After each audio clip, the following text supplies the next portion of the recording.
Si il ne vous parle plus, ce n'est pas un hasard, ce n'est pas non plus parce que vous avez mal fait les choses.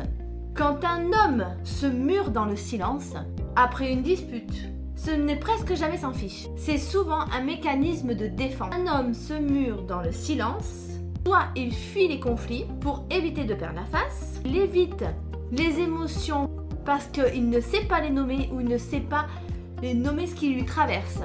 Soit il vous teste sans le dire et il fait un rapport de force silencieux. Vous, mesdames, vous attendez, vous ruminez, vous cherchez à bien faire, mais ce silence, pour vous, ça devient une prison émotionnelle. Ce qu'il faut comprendre, c'est que le silence, c'est peut-être pas une stratégie. Le silence, ce n'est peut-être pas une fuite. Mais le silence ne doit jamais être une norme. La clé, ce n'est pas supplier pour lui parler. La clé, c'est de reprendre sa souveraineté émotionnelle. Parce que si vous vous pliez au silence, vous risquez de valider des schémas où vous portez tout et encore. Ce que vous pouvez faire, ce que je vous conseille, c'est vous ressentir et exprimer clairement ce que vous ressentez.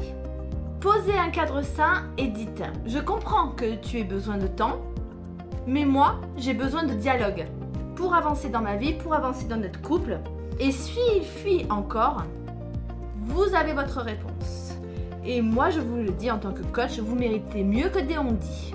Donc, si vous êtes dans ce genre de dynamique, sachez que je peux vous aider, vous conseiller à reprendre le contrôle sur vos émotions, sur votre pouvoir émotionnel, sans rentrer dans le jeu de la soumission ou de l'affrontement. Mettez-moi un commentaire si vous avez déjà vécu ça, si vous êtes en train de le vivre. Laissez-moi un j'aime si ça vous parle.